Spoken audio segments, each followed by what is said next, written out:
Hello समजा मित्रांनो growth partners व्हिडिओमध्ये तुमचे स्वागत आहे. ह्या व्हिडिओमध्ये आपण कंपनी कसं क्रिएट करायचं आणि फीचर्स कसं एनेबल करायचं आहे म्हणून बघू. मी पहिला टॅली ओपन करते.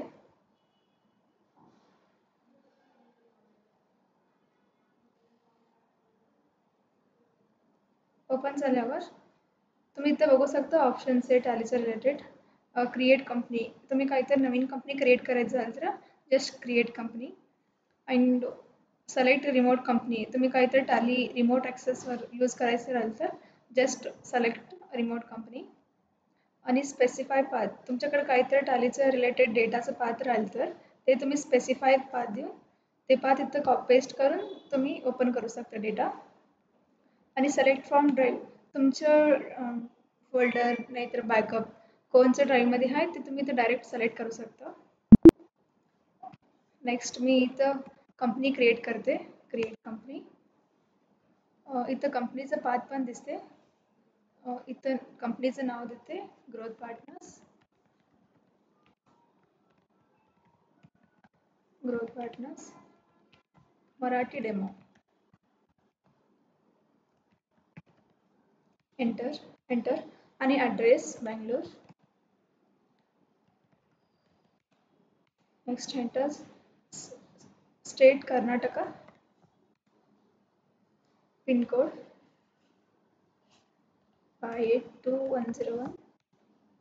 टेलिफोन नंबर पण घालू शकतो. फोन नंबर मी ऑफिसचा नंबर घालते 9019946181. फॅक्स नंबर पण घालू शकतो. Email hello@growthpartners.in. एंटर. वेबसाईट पण घालतो www.growthpartners.in. एंटर. इथं बेस करन्सी सिम्बॉल पण आहे रुपीजवर. नेक्स्ट जस्ट एंटर केलं तर तुमचं कंपनी क्रिएट झालेलं असते. Okay, company create successfully. Next इथं आपण कंपनीचं रिलेटेड फीचर्स एनेबल करू. फर्स्ट वन इथे ए नो असते, जस्ट एस करायचं असते. अजून एक ऑप्शन असते ते पण एस करायचं असतं. इथं बघू शकता अकाउंटिंग म्हणून फ्युचर आहे. अकाउंटिंग रिलेटेड तुम्हाला टॅलीमध्ये काहीतरी पाहिजे म्हणजे हे समजा तुम्ही एस करायचं असते. फर्स्ट वन काय आहे, मेंटेन अकाउंट्स, तुम्ही डेली अकाउंट्स मेंटेन करायचं असेल तर just S. And enable bill wise entry, तुम्हाला काहीतरी बिल वाईज 1 by 1 एंट्री पाहिजे म्हणजे ते पण एस करू शकता. नेक्स्ट एनेबल कॉस्ट सेंटर, तुम्ही काहीतरी तुमचं कंपनीमध्ये कॉस्ट सेंटर यूज करायचं असेल तर जस्ट एस केलं तर ते ऑप्शन एनेबल होते. एनेबल इंटरेस्ट कॅल्क्युलेशन, तुमच्या ऑफिसमध्ये काहीतरी लोन प्रोव्हाइड झालं तर असं लोनवर इंटरेस्ट राहील तर तुम्ही एस करायचं असतं. नेक्स्ट इन्व्हेंटरी, इन्व्हेंटरीमध्ये फर्स्ट आहे मेंटेन इन्व्हेंटरी, म्हणजे तुम्ही स्टॉक मेंटेन करायचं राहिलं तर जस्ट एस म्हणून एनेबल करायचं असते. इंटिग्रेटेड अकाउंट्स विथ इन्व्हेंटरी, तुम्हाला काहीतरी इन्व्हेंटरी विथ अकाउंट पाहिजे म्हणजे एस करायचं असते. Enable multiple price level, price level म्हणजे एकच प्राईस राहत नाही, दुसरं वेगळं प्राईस राहते ना, ते पण मल्टिपल प्राईस लेवल राहिलं तर एस करायचं असते.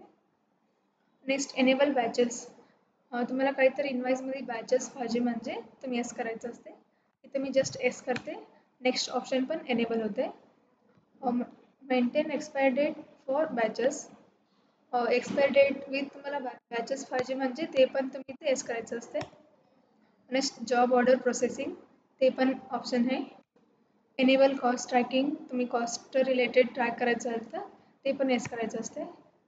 Enable job costing, job related काहीतरी कॉस्टिंग केलं तर तुमच्या बिझनेसमध्ये कंपनीमध्ये एस करायचं असते. Enable discount column in invoice, आता डिफॉल्टहून एकच डिस्काउंट कॉलम आहे ना, तुम्ही हे एनेबल केलं तर तुम्हाला डिफॉल्टहून 2 डिस्काउंट कॉलम पण मिळते. आणि use separate actual build and quantity, तुम्ही हे पण एस करू शकता ॲक्च्युअल अँड बिल्ड कॉलम पाहिजे म्हणजे. Next taxation, enable goods and service tax, हे जस्ट एस करते. तुम्ही इथं बघू शकता GST डिटेल्स समजा इथं फिलअप करायचं असते कंपनीचं रिलेटेड. स्टेट कर्नाटका, टाईप पण घालू शकतो, GST नंबर, GST यारून मंथली करता की काय क्वार्टरली तुम्ही कोणचं करता ते इथं सिलेक्ट करायचं असते. Next mode of filing DSC VEC तुम्हाला कोणचं पाहिजे ते सिलेक्ट करू शकतो. Me not applicable. E invoice तुमचं काही तर बिझनेसमध्ये ई इनवाइस राहील तर तुम्ही इथं एस केलं तर ई इनवाइस अप्लिकेबल होते.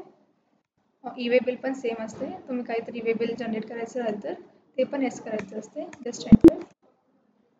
नेक्स्ट ऑप्शन आहे set alter company GST rate and other details. ह्याच्यामध्ये तुम्ही काहीतरी GST रिलेटेड अल्टर करायचं राहील तर एस करायचं असते. Enable tax deduction at source ते तुम्हाला काहीतर डिडक्ट करायचं झालं तर ते पण तुम्ही एस करायचं असते. Next enable tax collected at source tax काहीतर कलेक्ट करायचं झालं तर ते पण ऑप्शन आहे. एनेबल व्हॅल्यू ॲडेड टॅक्स तुमचं काहीतर बिझनेसमध्ये वॅट राहील तर तुम्ही एस करायचं असते. एनेबल एक्सरसाइज पण ऑप्शन आहे. Enable service tax service related काहीतरी टॅक्स राहील तर ते पण एस करायचं असते. Online access enable browser access for reports तुम्ही काहीतर ब्राउझर टू टॅली ऑनलाईन करायचं राहील तर ते पण एस करायचं असते. Enable tally.net service for remote access and synchronisation तुम्ही काहीतरी टॅली रिमोट ॲक्सेस आणि सिंक करायचं राहील तर हे ऑप्शन एस करायचं असते. पेरोल मेंटेन पेरोल तुमच्या कंपनीमध्ये काहीतरी पेरोल स्लिप काहीतरी यूज करायचं राहील तर एम्प्लॉईसाठी ते एस करायचं असते. Next others enable payment request to share payment link and QR code तुम्हाला काहीतरी इनवाइसमध्ये QR कोड स्कॅनर पाहिजे म्हणजे जस्ट तुम्ही तेच करायचं असते. एनेबल मल्टिपल ॲड्रेस तुमचं कंपनीचं काहीतरी मल्टिपल ॲड्रेस राहील तर तुम्ही ते एस करायचं असते. नेक्स्ट मार्क मॉडिफाईड ओचर्स ते पण ऑप्शन आहे एस करायचं असते. जस्ट एंटर केलं तर तुमचं फ्युचर सम एनेबल झालेलं राहते. तुम्ही हे एकदाच एनेबल केलं तर नेक्स्ट तुम्ही टॅली ओपन केल्यावर ऑटोमॅटिक तुम्ही एंट्री करू शकता. इथे बघू शकता डेट पण आहे आणि नो ओचर सेंटर मी ओचर अजून पण क्रिएट नाही केले just company create and futures enable केलेलं असते. ह्याच्यामध्ये तुम्हाला काही जर डाऊट राहील तर आमचं डिस्क्रिप्शन बॉक्समध्ये नंबर असते तुम्ही कॉल करू शकता. थँक्यू.